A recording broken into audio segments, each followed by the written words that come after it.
My brother chose his own wedding as the venue to humiliate me. He didn't lower his voice, and he didn't hesitate. In front of a room full of guests, he pointed me out and laughed, telling everyone I was just an illiterate cleaner who shouldn't be trusted with anything that required actual thought. My father stood right beside him wearing a smile as he added that I had always been an empty-headed child anyway. A few people laughed. Others looked away uncomfortable. No one told him to stop.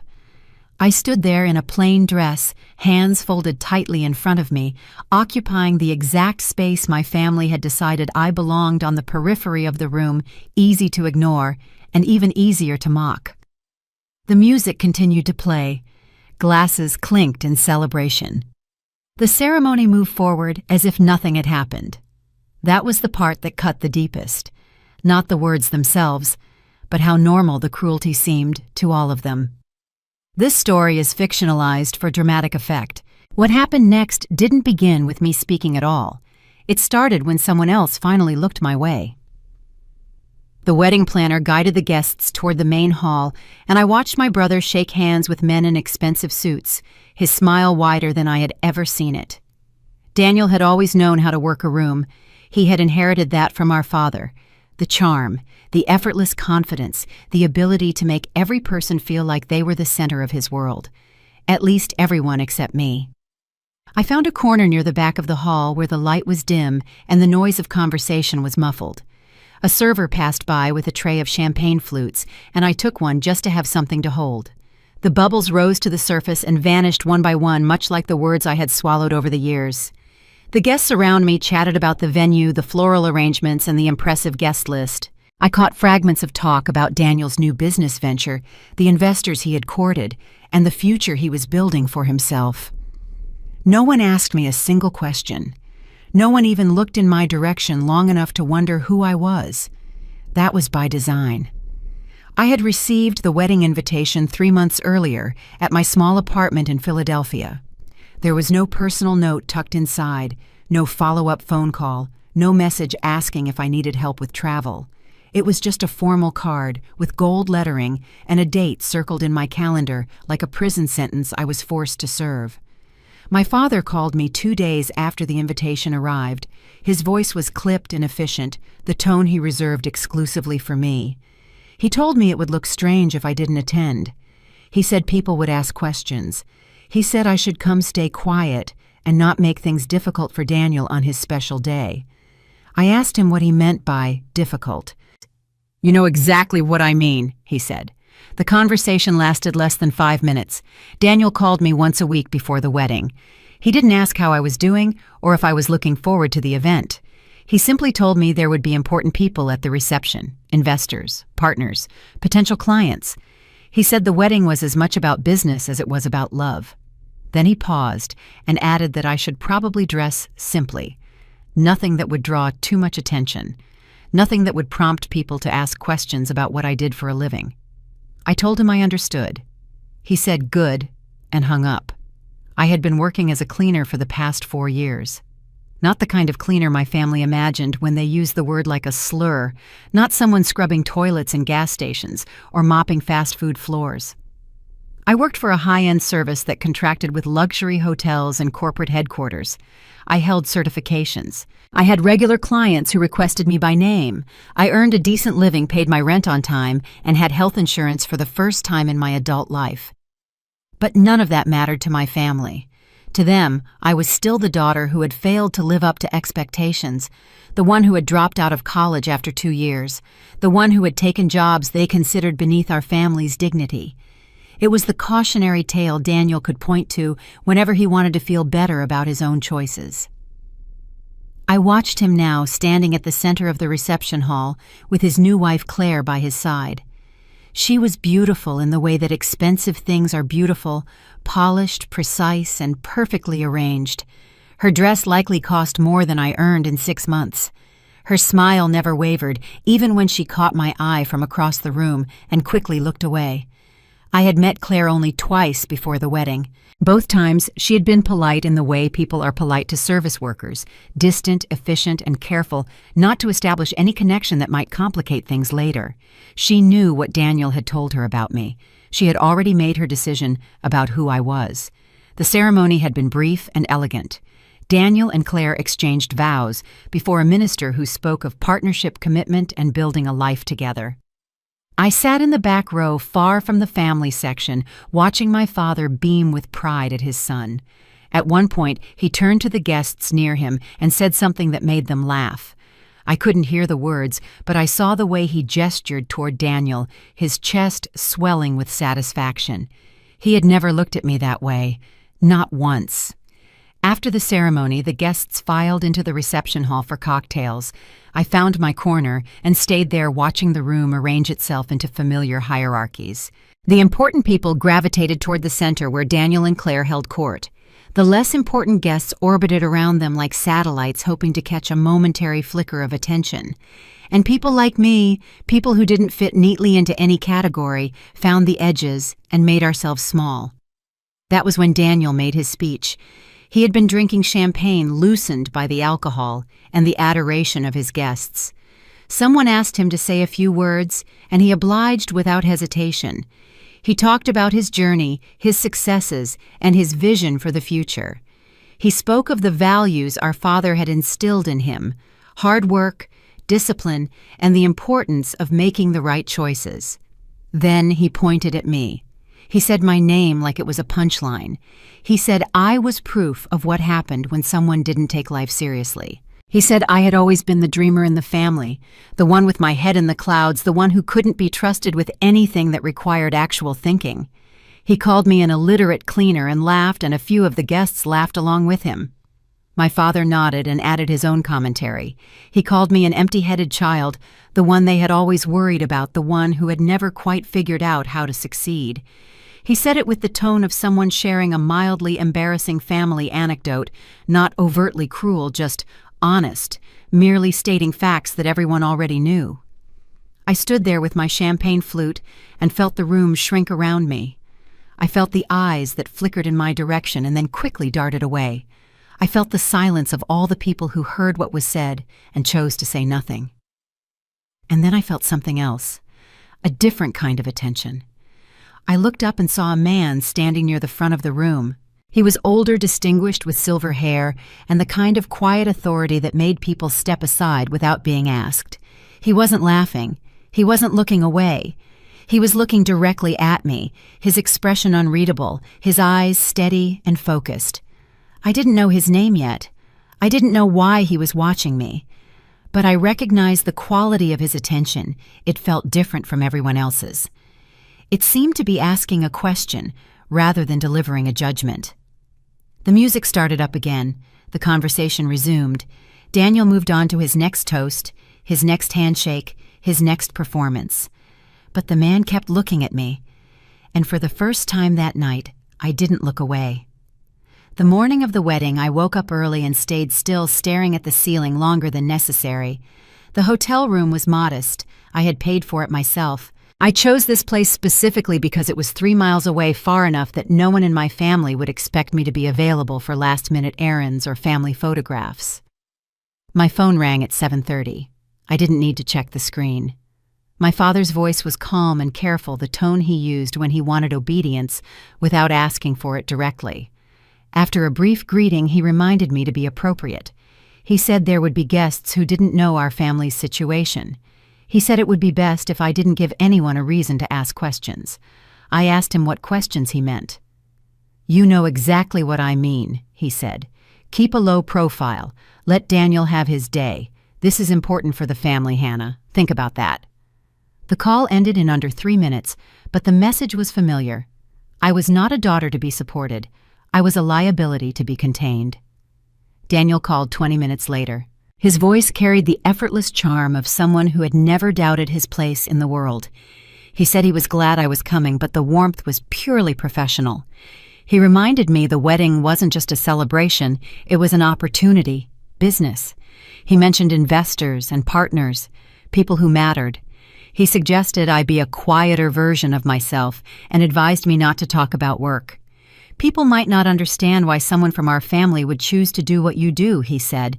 I told him I understood. He hung up satisfied. My family had always treated my job as proof that something had gone wrong with me. To them, the word cleaner was enough. No details required, no recognition of the fact that I had worked my way up to handle luxury contracts. In their eyes, I just cleaned up other people's messes for a living. What they chose to forget was that before that job, I had spent years working as a language consultant. I learned Arabic in Morocco. I had been fluent enough to navigate negotiations worth millions of dollars. They had never taken it seriously. They called it a phase, and when that firm eventually downsized, they called it a failure. I tried to explain that skills don't disappear just because a job does, but they weren't interested in explanations. They had already decided who I was, and nothing I said could change their minds. So I stopped trying. I took the cleaning job because I needed the income. Time passed. The temporary became permanent. And eventually my family's version of me became the only story anyone remembered. By the time I finished getting dressed, I knew exactly how the day would go. I would be quiet. I would stay in my designated corner. I would not contradict the story they planned to tell. The wedding wasn't about me. It was about the image they wanted to project to the world. I didn't know yet that by the end of the night, that image would shatter and their story would finally collapse on its own. The venue was a converted estate on the outskirts of the city, the kind of place that made people feel important just by breathing its air. Stone pathways wound through manicured gardens, and waiters in white jackets moved like ghosts among the guests, offering champagne and small bites arranged like museum exhibits. Everything had been designed to impress, and it was working. I arrived exactly on time, which made me the first person the parking attendant had to redirect. He looked at my 12-year-old Honda with its dented bumper and pointed toward a gravel lot behind the main building far from the entrance where the Ferraris and Mercedes were being displayed. I didn't argue. Arguing with someone who has already assessed your value is a waste of breath. Inside the reception hall was a sea of country club smiles and corporate handshakes. They greeted each other with the easy familiarity of people who share the same tax bracket and vacation codes. I stood near the entrance feeling less like a sister and more like an anthropologist studying a foreign tribe. A wedding planner approached me checking a clipboard with a professional, distant smile. She asked my name, found it at the very bottom of her list, and pointed toward a table near the service kitchen far from the raised platform where the wedding party would hold court. I sat down alone. The other chairs at my table remained empty for a long time. I had been relegated to the obligatory section, the margin of the celebration where guests were acknowledged but not celebrated. My position on the social map was clear. I was a footnote in Daniel's success. The ceremony in the garden was beautiful. Daniel and Claire stood under a floral arch, their faces radiant. When they exchanged vows, their voices carried clearly through hidden speakers, ensuring that every important person in the room heard their promises of partnership and prestige. I watched my father in the front row. His back was straighter than I'd seen it in years, his chest swelling with pride. He had always believed Daniel was destined for greatness, and this wedding was the ultimate confirmation of his faith. I sat behind a large woman in a purple hat, invisible, watching a life I was never invited to join. After the ceremony, I found a spot near a window with my wine. Outside, the photographers were arranging the official family portrait. Daniel, Claire, and my father stood at the center glowing. I was not called. I was not asked. I stood behind the glass watching them capture a memory that intentionally left me out. A woman in expensive silk approached me briefly, mistaking me for a guest of status. "How do you know the couple?" she asked. "I'm Daniel's sister," I said. The recognition in her eyes died, instantly replaced by a careful, polite neutrality. "Oh," she murmured. "I didn't realize Daniel had a sister. He never mentioned—" She didn't finish the sentence. She didn't need to. She excused herself to find someone more relevant, leaving me with the silence of a room that simply had no space for me. Dinner was a grand affair of fine china and strategic networking. As the plates were cleared, the master of ceremonies invited Daniel to say a few words. My brother rose with the effortless grace of a man who owned the room. He began with a speech about his journey, about discipline, making the right choices, and the importance of surrounding oneself with winners. The guests listened with rapt attention, nodding at his jokes and applauding his vision. He was charming, eloquent, and perfectly in control. Then the tone shifted. He looked across the room, his eyes finally landing on me in my dark corner. "Success is about choices," Daniel said, his voice amplified and steady. "And my sister Hannah is here to remind us of that.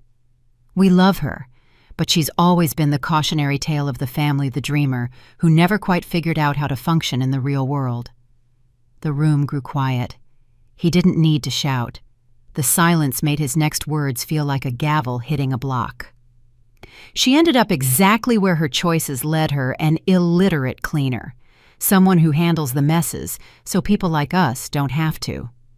A few people chuckled, that uncomfortable, polite laughter of guests who don't want to seem rude by not getting the joke. But most just stared.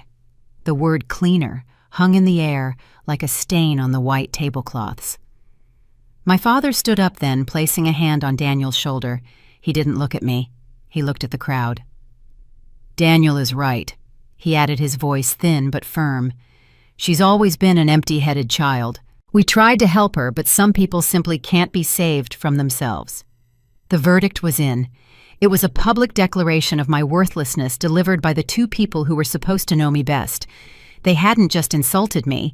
They had defined me in front of every potential employer and peer in the city. I sat at my table feeling the weight of 100 gazes. Some eyes held pity, others held a cold dismissal. I felt the story of my life being written by people who didn't even know my last name. Claire sat at the head table, her smile perfectly frozen. She didn't look away, but she didn't speak up either. She was a practical woman, and practical people don't defend those who have nothing to offer.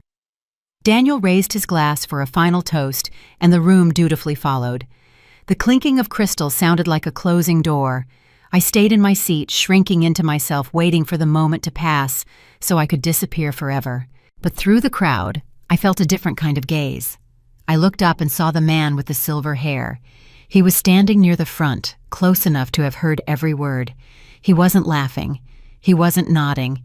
He was just watching me with a steady, intense focus, as if he was looking for something beneath the cleaner my family had just described. For the first time that night, the silence didn't feel like a weight. It felt like a question. I noticed the change before I understood its cause. Conversations around me grew quieter. Guests straightened their posture and adjusted their expressions. The casual atmosphere of the reception shifted into something more formal, more watchful, and more aware. Then I saw him clearly for the first time. The man who had been watching me was moving through the room, and the guests were parting for him like water around a stone. He didn't push or ask for space. He simply existed, and the room reorganized itself around his presence. His name rippled through the crowd in fragments. "Jonathan Reed, Jonathan Reed." I heard it whisper between clusters of guests who glanced at him and then quickly looked away, as if making eye contact might reveal something they weren't supposed to know. I knew the name. Everyone in certain circles knew the name. Jonathan Reed was a legend in international business, a man who had built a fortune on deals that spanned continents, who spoke 6 languages fluently, and who had the ear of presidents and prime ministers. His company had investments in energy technology, infrastructure, and a dozen other sectors I couldn't keep track of. When Jonathan Reed walked into a room, the room paid attention. Daniel noticed him immediately. I watched my brother's expression transform from confident host to eager supplicant in the space of a heartbeat. He excused himself from his conversation and moved toward Jonathan with a smile that was just slightly too wide a handshake that lasted just a moment too long. My father followed close behind his own expression, a carefully calibrated mixture of warmth and deference. He introduced himself as Daniel's father, mentioned their family's long history in the community, and hinted at values and traditions that might appeal to a man of Jonathan's stature. Jonathan listened with the patience of someone who had heard this kind of approach many times before. He nodded at the right moments and made appropriate sounds of interest, but his attention seemed to float above the conversation, landing briefly on details and then moving on. I watched from my corner and tried to figure out why a man like Jonathan Reed was at my brother's wedding. The guest list had included business associates and investors, but Jonathan was in a different category entirely. His presence here suggested either a connection I didn't know about or an agenda I couldn't guess. Daniel was explaining his latest business venture, now his hands moving as he described market opportunities and growth projections. He spoke with the confidence of someone who believed his own intelligence was obvious to everyone, and perhaps to most people it was. But Jonathan's expression gave nothing away. He listened without responding, assessed without judging, and watched without revealing what he saw. Then Daniel made a mistake.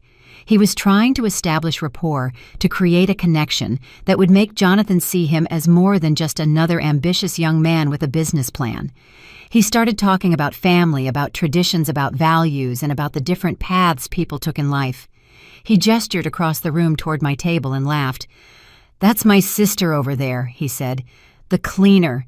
She's proof that not everyone in the family got the same drive. Some people just don't have what it takes." He said it casually, like a throwaway observation meant to demonstrate his own superiority by contrast.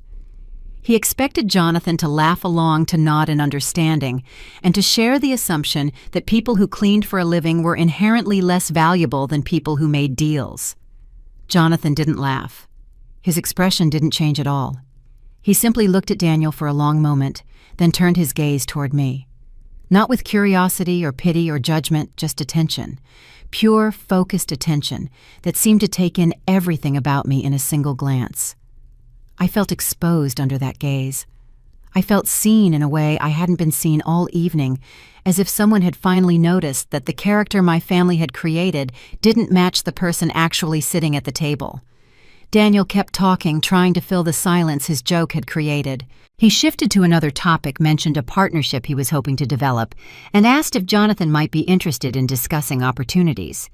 His voice had an edge of desperation, now the sound of someone who had lost control of a conversation and was scrambling to get it back. Jonathan interrupted him with a raised hand. "Excuse me," he said. "I need to attend to something." He didn't explain what. He simply turned and walked away, leaving Daniel standing with his hand extended and his mouth open. My father tried to salvage the moment, saying something about how busy important men must be, but the damage was done. Jonathan Reed had dismissed them, and everyone nearby had seen it happen.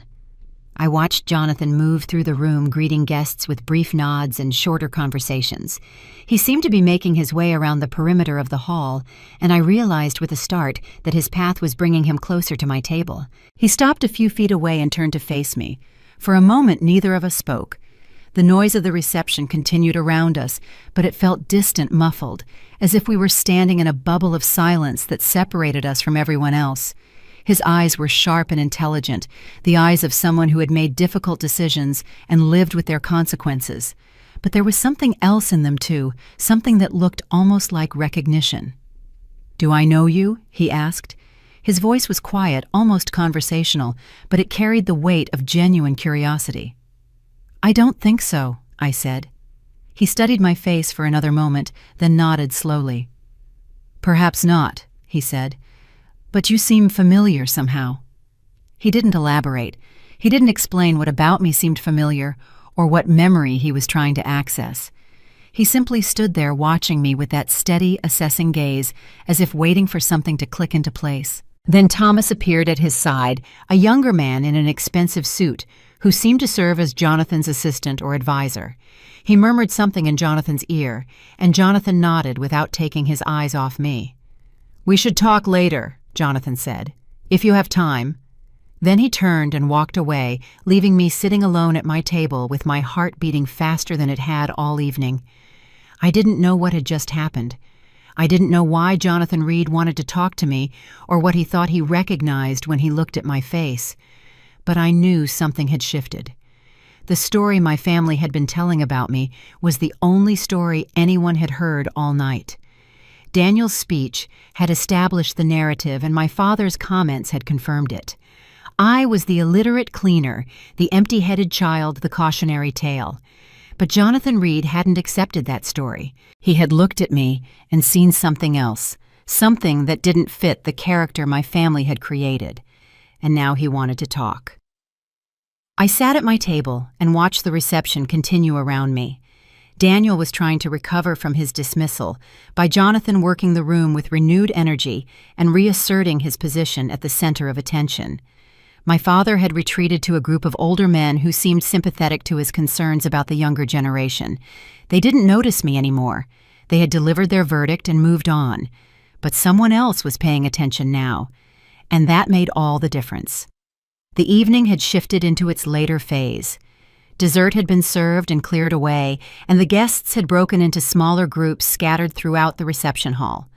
The music was softer now, background noise, rather than an invitation, and conversations had grown more intimate, more strategic. I watched from my corner as Jonathan Reed and Thomas moved to a quieter section of the room near the windows that overlooked the garden. They stood close together, speaking in low voices that didn't carry, and I saw Jonathan gesture occasionally with the economy of movement that characterized everything he did. Then I heard them switch languages. The Arabic was fluid and natural, the kind that came from years of practice rather than academic study. They discussed something I couldn't quite make out from across the room, but I caught fragments, numbers, names, references to documents, and timelines. It was clearly business, something important enough to warrant privacy, even in a room full of people who couldn't understand what was being said. Daniel noticed the language shift. I saw him glance toward Jonathan and Thomas with an expression that tried to look knowing, but succeeded only in revealing his ignorance. He laughed too loudly at something a nearby guest said, then made his way toward the window where Jonathan was standing. "Excuse me," Daniel said, inserting himself into the conversation with the confidence of someone who believed his presence was always welcome. "I hope I'm not interrupting anything important." Jonathan paused mid-sentence and looked at Daniel with the patience of someone who had been interrupted many times before and had learned to accept it as the cost of success. "Not at all," Jonathan said. "We were just discussing some details." "It sounded complicated," Daniel said. "What language was that?" "Arabic," Thomas answered. Daniel nodded, as if this confirmed something he had suspected. He made a comment about how impressive it was to speak multiple languages, how useful it must be in international business, and how he had always meant to learn something beyond Spanish, but had never found the time. Jonathan listened without responding. His expression remained neutral, but I thought I detected a slight tightening around his eyes, the look of someone who was being patient, but wouldn't be patient forever. Then Daniel made another mistake. He gestured toward me across the room and laughed. "My sister wouldn't know what to do with a language like that," he said. "She can barely handle English, probably thinks Arabic is just squiggles." He said it as a joke, expecting Jonathan to laugh along, or at least smile in acknowledgement. He was trying to create a shared moment of superiority, a bond based on mutual recognition of who mattered and who didn't. Jonathan didn't laugh. He looked at Daniel for a long moment, then turned his gaze toward me. His expression was thoughtful, almost curious, as if he was reconsidering something he had assumed. Thomas said something in Arabic, a brief observation that made Jonathan nod slowly. I was too far away to hear the exact words, but I understood the tone. They were discussing something about me, or about what Daniel had said, or about the situation in general. Daniel stood there with his smile frozen on his face, clearly aware that something had shifted but unsure what.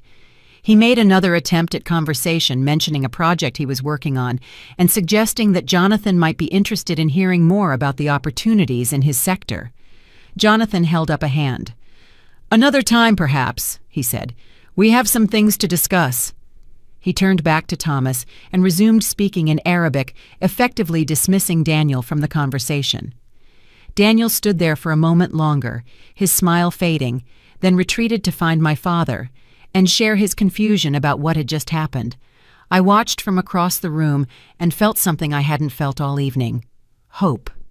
Jonathan and Thomas continued their conversation in Arabic, and I listened to the fragments I could hear. My own Arabic was rusty from lack of practice, but it came back to me as I focused the patterns and rhythms I had learned during my years as a language consultant, the vocabulary that had once been as familiar to me as English. They were discussing a deal, something significant, something that had been in negotiation for a while. There were concerns about cultural protocols, about communication challenges, and about finding someone who could bridge the gap between American business practices and the expectations of their partners in the Middle East. I heard Jonathan mention a phrase I recognized from my consulting days, a particular term that referred to a type of business relationship built on personal trust rather than contracts. He said they were struggling to find someone who understood both the language and the culture well enough to help navigate the final stages of the negotiation. Thomas agreed and mentioned that they had tried several consultants, but none had been quite right. They needed someone with genuine fluency, someone who understood the nuances, someone who could communicate respect and sincerity in ways that translation alone couldn't capture. I sat at my table and felt the weight of what I was hearing. They were looking for exactly the kind of person I had been, the kind of person I still was underneath the cleaning uniform and the family narrative that had buried my real skills and experience. Jonathan glanced in my direction again, and this time his expression was different. He was studying me with the intensity of someone who was putting pieces together, connecting dots that hadn't been visible before. He said something to Thomas in Arabic too quietly for me to hear. Thomas turned and looked at me. His expression shifted from curiosity to something more focused, more intent. Then Jonathan started walking toward me. My heart was beating fast now, faster than it had all evening. I didn't know what was about to happen, but I knew something was different. The story my family had told about me was about to be tested against reality, and I wasn't sure what the result would be. Jonathan stopped at my table and looked down at me with that steady, assessing gaze. "May I sit?" he asked. I nodded, not trusting my voice. He sat down across from me and folded his hands on the table. Thomas remained standing nearby, watching with the alertness of someone who had learned to pay attention to everything. "I apologize for my directness," Jonathan said, "but I need to ask you something." I waited. He spoke a sentence in Arabic, a complete grammatically correct sentence that asked whether I understood what he was saying. I looked at him for a long moment, and then I answered him in Arabic. His expression didn't change, but I saw something shift in his eyes, something that looked like confirmation. He asked another question, this time more complex, using vocabulary that would have been challenging for someone who had learned the language casually or briefly. I answered that question too. Thomas moved closer. His own expression transformed from curiosity to something approaching amazement. Jonathan asked me a third question this time, about a specific business concept that required not just language skills, but cultural understanding. I answered him completely and correctly. The silence that followed was different from any silence I had experienced that evening. It wasn't the silence of dismissal or the silence of judgment. It was the silence of recalculation of assumptions being revised, of a story being rewritten in real time.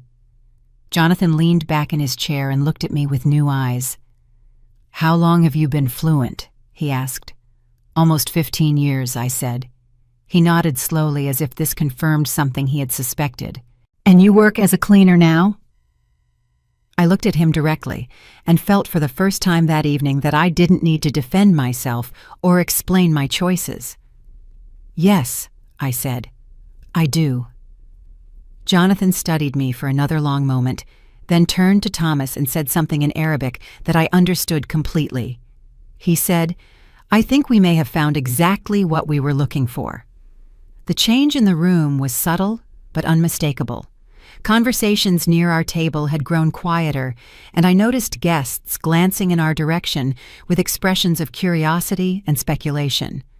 Jonathan Reed was sitting at my table talking to me, and that simple fact had disrupted the social order of the entire reception. Daniel noticed.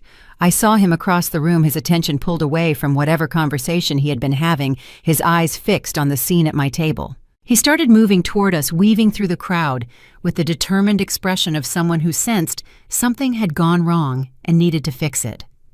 My father followed close behind his face, showing the same mixture of confusion and concern. Jonathan saw them coming, but didn't stand up or make any move to meet them halfway.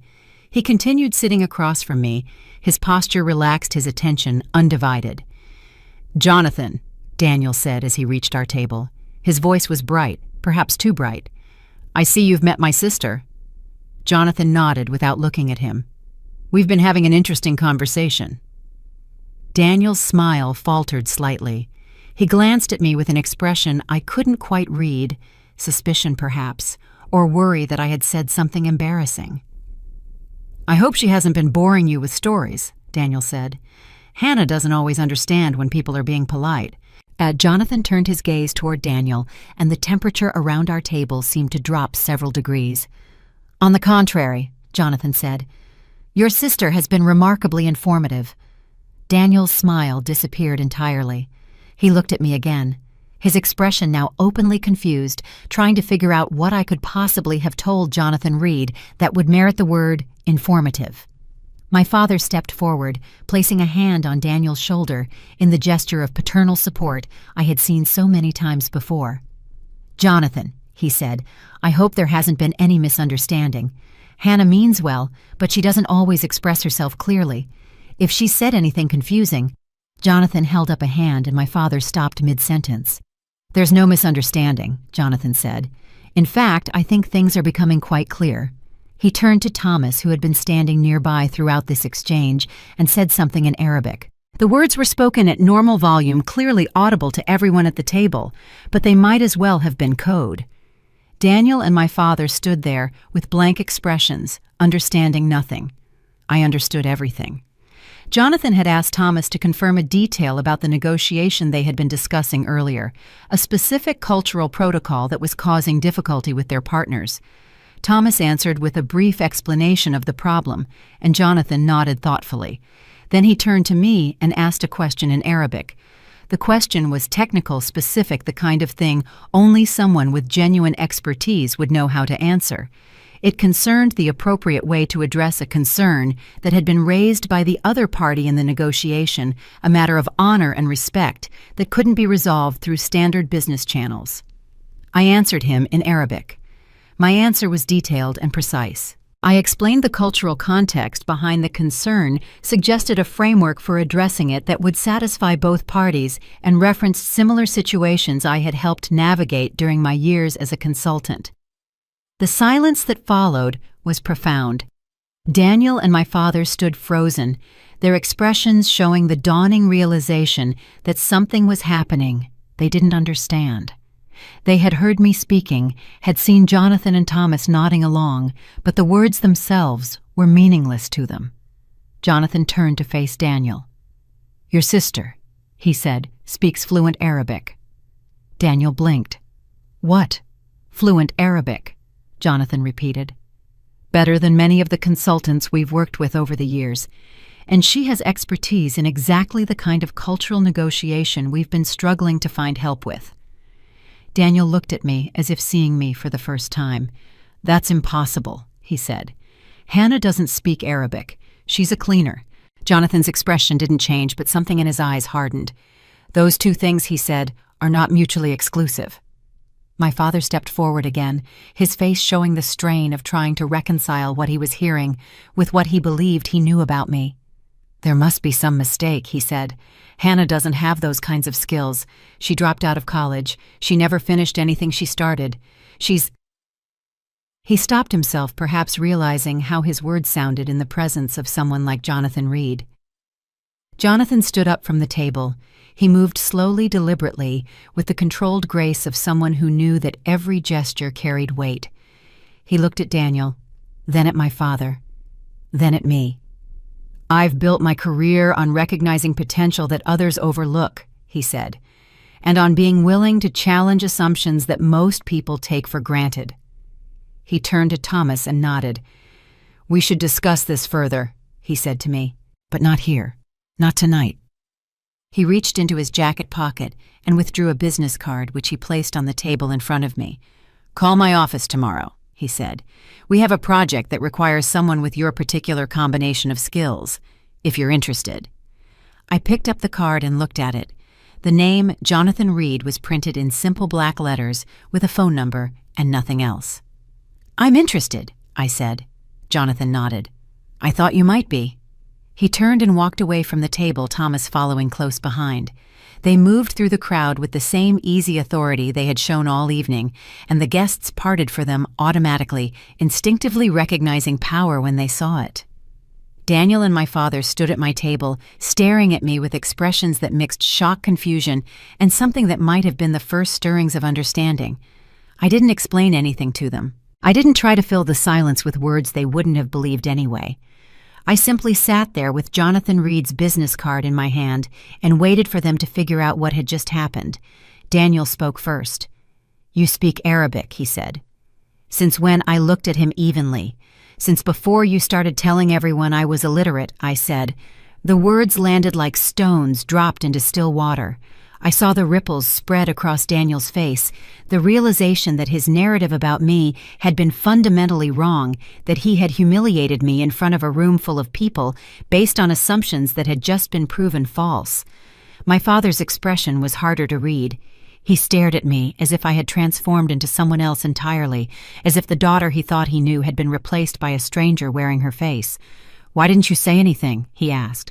"All these years, why didn't you tell us?" I looked at him for a long moment before answering. "I did tell you," I said. "You just didn't listen." Then I stood up from the table, tucked Jonathan Reed's business card into my purse, and walked away. Behind me, I heard Daniel calling my name. I heard my father saying something about needing to discuss this, about there being some explanation. But I didn't stop and I didn't turn around. The evening wasn't over yet. But the story my family had been telling about me was finished. The morning after the wedding, I woke up in my hotel room with a strange feeling of lightness.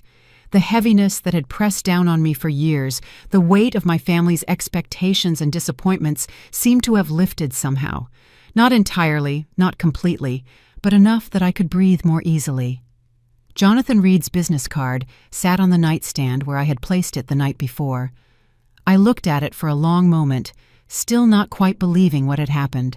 A man whose name was synonymous with international success had recognized something in me that my own family had spent years denying.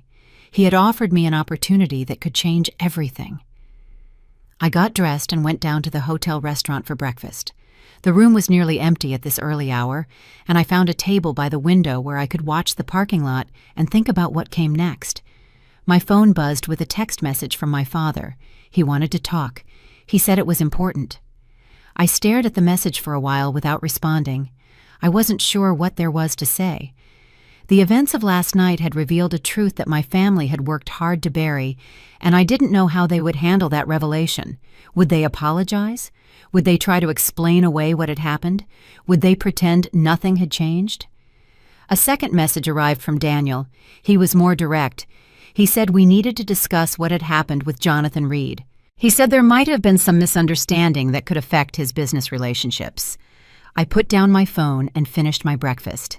At 10 o'clock, I called the number on Jonathan Reed's business card. A professional voice answered and asked how she could direct my call. I gave my name and explained that Mr. Reed had asked me to contact his office. There was a brief pause, and then the voice became warmer. "Ms. Mitchell, of course. Mr. Reed mentioned you would be calling. He asked me to schedule a meeting at your earliest convenience. Would this afternoon work for you?" I said yes. The meeting was set for 3 o'clock at Jonathan's office downtown. I had 4 hours to prepare myself for a conversation that could reshape my entire life. I spent the morning reviewing everything I could find about Jonathan's current projects and the deal he had mentioned. The internet provided some information, news articles about his company's expansion into Middle Eastern markets, press releases about partnerships and investments, but the details were vague, carefully managed to reveal nothing of substance. What I did know was that Jonathan's company had been working on a major infrastructure project in the Gulf region for the past 2 years. The deal was reportedly worth several $billion and involved partnerships with government entities and private investors across multiple countries. It was exactly the kind of complex cross-cultural negotiation that required precisely the skills I had developed during my years as a language consultant. At 2:30, I drove downtown and found parking near the building where Jonathan's company was headquartered. The building was tall and modern, all glass and steel, the kind of structure that announced its importance without needing to say a word. The lobby was cool and quiet, staffed by security personnel who checked my identification and directed me to an elevator that would take me to the executive floor. I rode up alone, watching the floor numbers climb, feeling my heartbeat accelerate with each passing floor. The elevator doors opened onto a reception area decorated with understated elegance. A woman at the desk smiled and led me to a conference room with floor-to-ceiling windows that looked out over the city. Jonathan was already there, seated at the head of a long table with Thomas beside him. They both stood when I entered, and Jonathan gestured to a chair across from him. "Thank you for coming," he said. "Please sit down." I sat. Jonathan studied me for a moment with those sharp, assessing eyes. "I've done some research since last night," he said. "Your background is more interesting than your family led me to believe." I waited without responding. "You worked for a firm called Meridian Consulting for 3 years," he continued. "You specialized in cross-cultural communication and language services for clients doing business in the Middle East. You were considered one of their best consultants until the firm downsized and eliminated your position." "That's correct," I said. Jonathan nodded. "And since then, you've been working as a cleaner." "Yes." "Why?" The question was direct, without judgment, and genuinely curious. I took a breath before answering. "Because I needed work," I said, "and cleaning was available when nothing else was. I had bills to pay, and I couldn't afford to wait for the right opportunity to come along." Jonathan's expression didn't change, but I thought I saw something like approval in his eyes. "A practical decision," he said. "A necessary one," I corrected. He smiled slightly, the first genuine smile I had seen from him. "Ms. Mitchell," he said, "I'm going to be direct with you.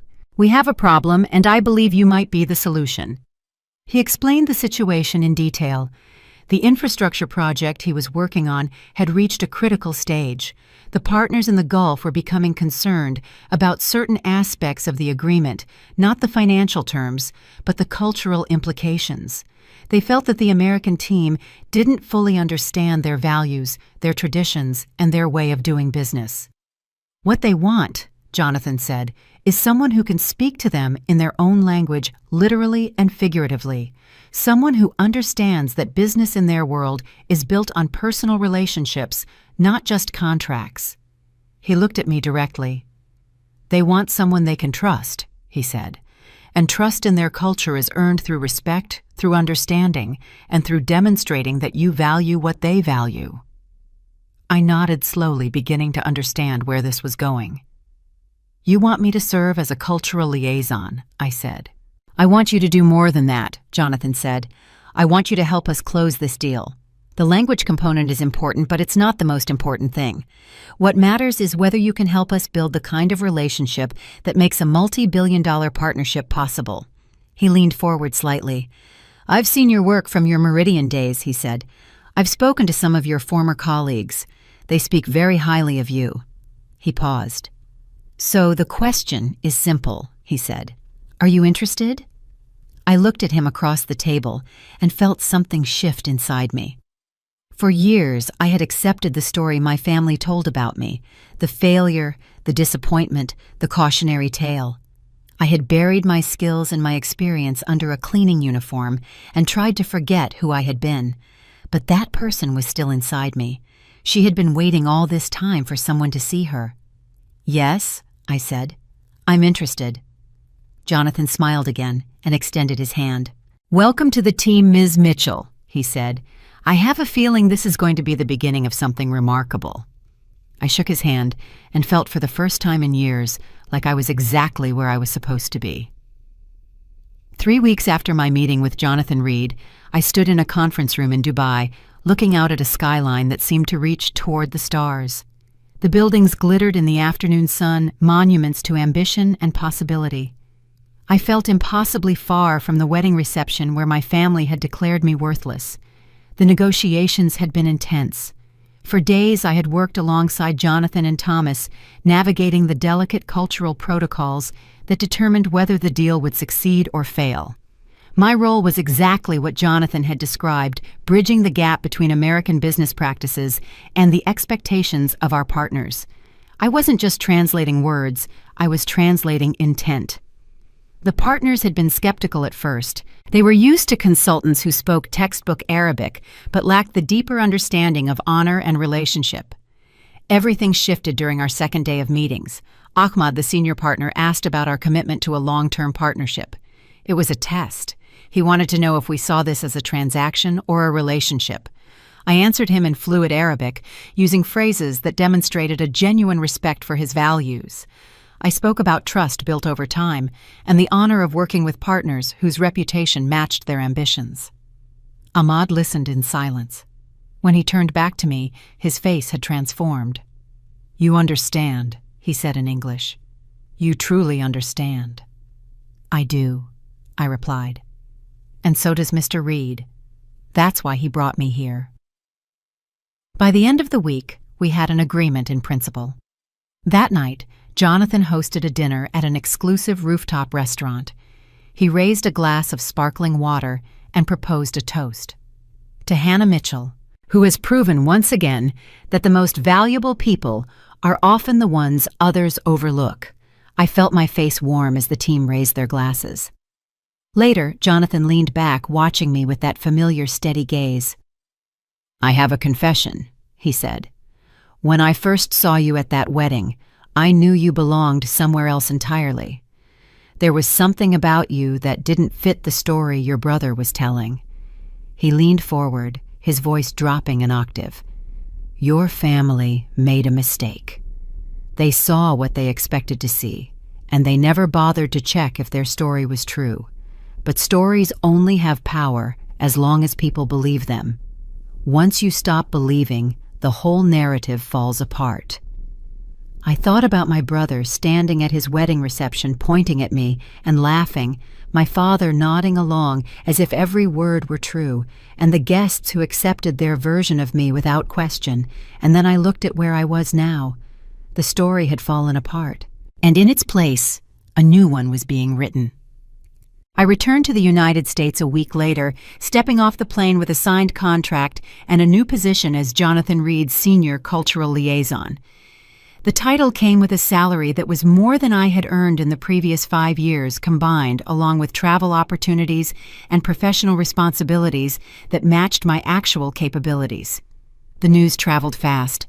My phone had been buzzing with messages throughout the flight congratulations from former colleagues who had heard about my involvement in the deal, interview requests from business publications, and LinkedIn notifications from people I hadn't spoken to in years, and messages from my family. Daniel had texted 3 times, each message more urgent than the last. He said he needed to talk to me about what had happened. He said there were things that needed to be clarified. He said our father was very upset and wanted to understand the situation. My father had called twice, but hadn't left voicemails. I didn't respond to any of them. The first few days back were busy with paperwork and logistics, setting up my new office, meeting team members, and reviewing upcoming projects. I threw myself into the work with an energy I hadn't felt in years, grateful to have something concrete and demanding to focus on. But I knew I couldn't avoid my family forever.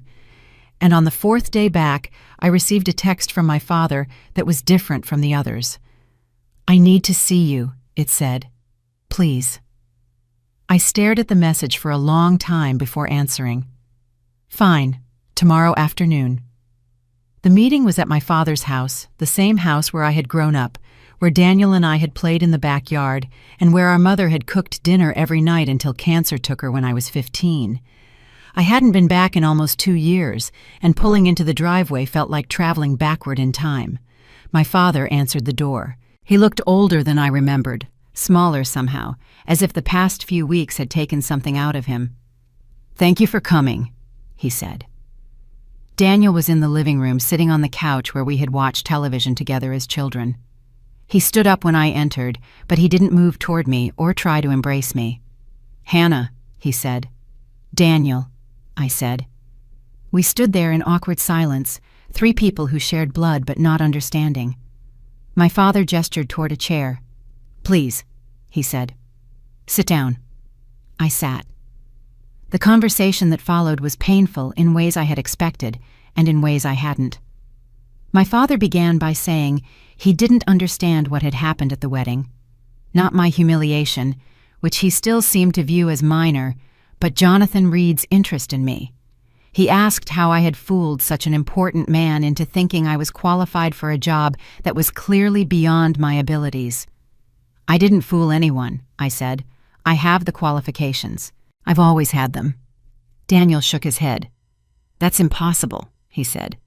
"You dropped out of college. You've been cleaning houses for years. You can't just suddenly be fluent in Arabic and an expert in international business." I looked at him for a long moment. "I didn't suddenly become anything," I said. I've been fluent in Arabic for 15 years. I worked as a cultural consultant before Meridian downsized.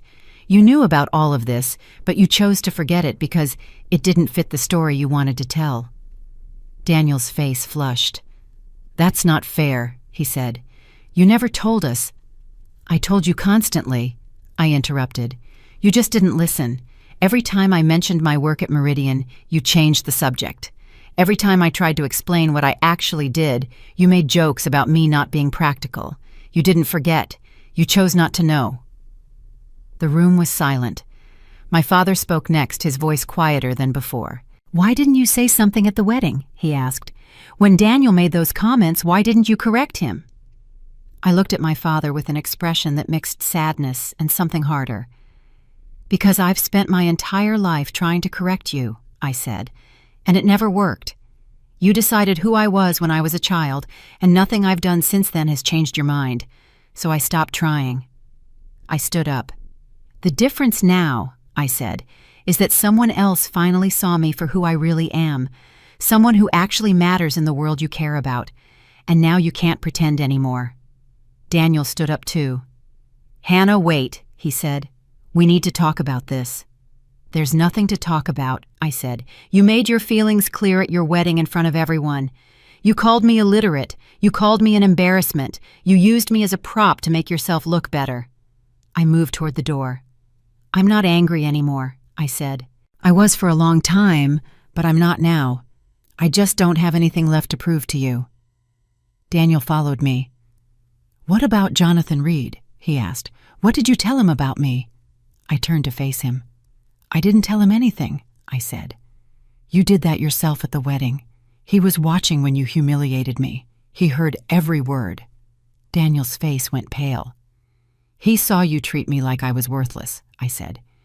"And then he saw me demonstrate exactly how wrong you were. I didn't have to say anything. You made the introduction yourself." I opened the door. "Goodbye, Daniel. Goodbye, Dad." I walked out into the afternoon sunlight and got into my car. Behind me, I heard Daniel calling my name. I heard my father saying something about family and forgiveness and working things out. But I didn't stop. I had spent years waiting for my family to see me as I really was. I had hoped that someday, somehow they would recognize the person I had become and give me the acknowledgement I had always craved. Now I understood that I didn't need their recognition anymore. I had found people who saw my value without being forced to see it. I had built a career that reflected my actual abilities.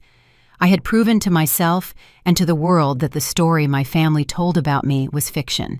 Their opinion didn't matter anymore, and that was the real victory.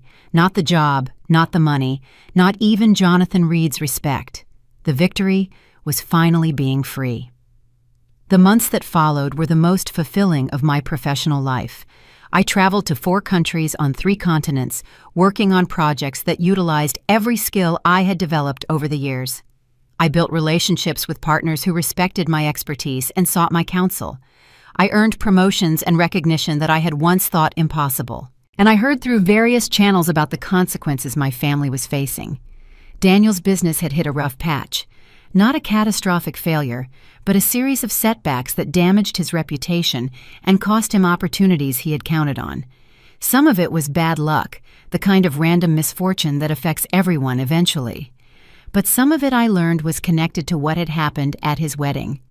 Word had spread through the business community about how he had treated his sister, the sister who turned out to be a respected consultant working with Jonathan Reed on some of the biggest deals in the industry. People who had seen his behavior at the reception told others. The story grew and changed as stories do, but the core remained the same. Daniel Mitchell had publicly humiliated a family member who turned out to be more accomplished than he was. In the world of business relationships and reputation management, that kind of story had consequences. Not dramatic ones, not the kind that made headlines, but the slow erosion of trust and respect that came from people deciding they didn't want to be associated with someone who had such poor judgment. My father's circle of friends and colleagues had also shifted. Some of the people who had witnessed his comments at the wedding had quietly distanced themselves, uncomfortable with the memory of laughing along at someone who had been so thoroughly vindicated. I took no pleasure in their difficulties. Whatever satisfaction I might have felt was overshadowed by the fundamental sadness of the situation, a family so invested in its hierarchy that it had destroyed any possibility of genuine connection. Then 6 months after our last conversation, Daniel called me. His voice was different than I remembered, quieter, more uncertain. He asked if we could meet just the two of us to talk. I almost said no. I had built a new life, one that didn't require his approval or his presence. I had moved on from the pain of that wedding night and the years of dismissal that had preceded it.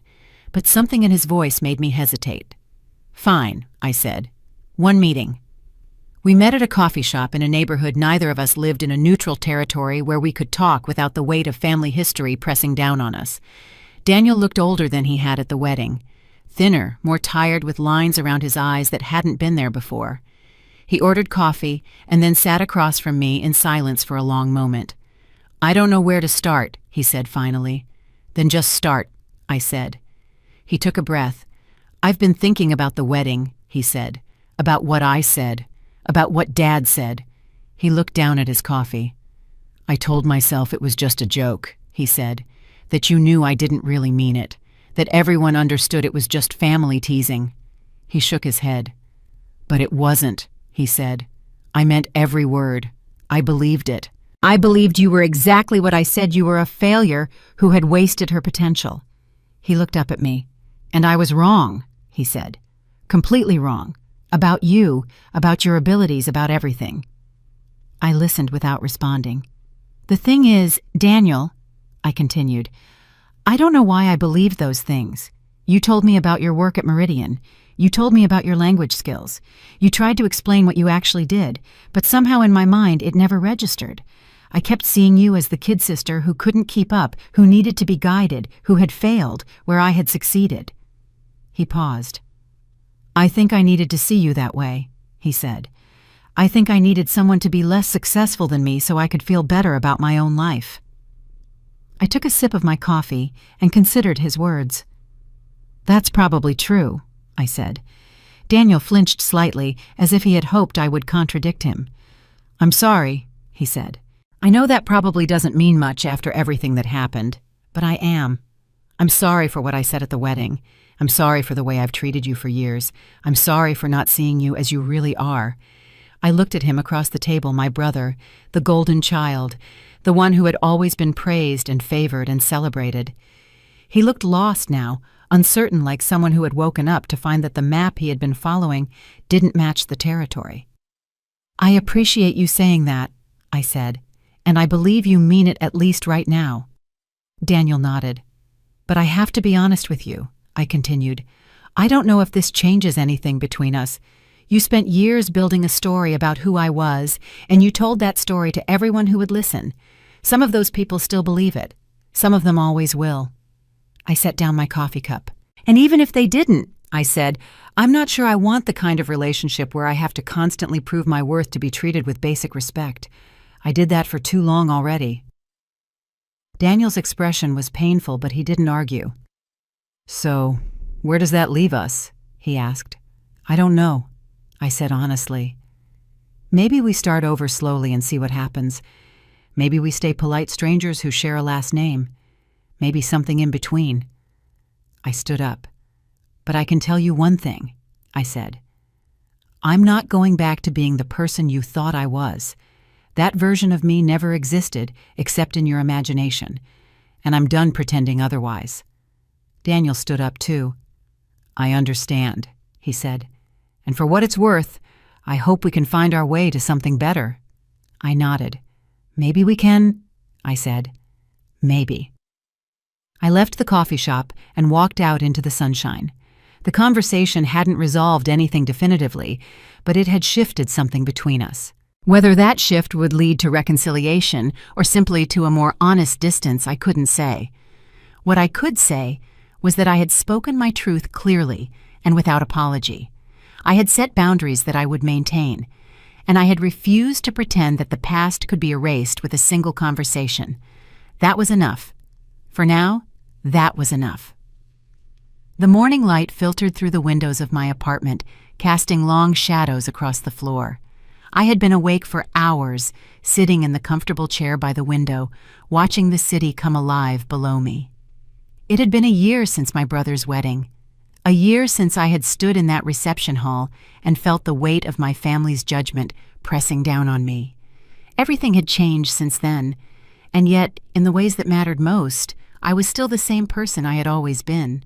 There was a strange paradox to transformation. My circumstances had shifted dramatically, a career that fulfilled me, colleagues who respected me, and financial security. But the skills that earned these rewards were not new. The Arabic fluency, the cultural understanding I had developed these years ago, they had been inside me all along, waiting to be valued. What had changed was not my abilities. What had changed was who was paying attention. My father and I had reached an uneasy detente. He had apologized, eventually admitting he had failed to see what was right in front of him. Daniel and I had dinner once a month for a while after that. The conversations were careful, avoiding the minefields of our shared history. We were building something new slowly, though I had stopped needing the validation they could never quite give. I was free. Not just from them, but from the weight of their expectations. I stood up and walked to the window, looking out at the city stretching toward the horizon. If I could speak to those still living through their own versions of my story, I would tell them this. The story others tell about you is not the truth. It is their story shaped by their own limitations. Your value exists whether or not anyone notices. It grows every time you develop your skills and become more fully yourself. The best response to those who underestimate you is not anger. It is simply becoming undeniable. I remembered the way Jonathan Reed had looked at me that night at the wedding, seeing through the story my family was telling and recognizing that it didn't match the person standing in front of him. That recognition had been a gift, but the person he recognized had been there all along. She had just been waiting, and now she was free. If you've ever felt unseen, remember their blindness says nothing about your worth. Your value is yours alone, and someday if you keep growing, someone will see what they've been missing. When that happens, you won't need to say a word. Your life will speak.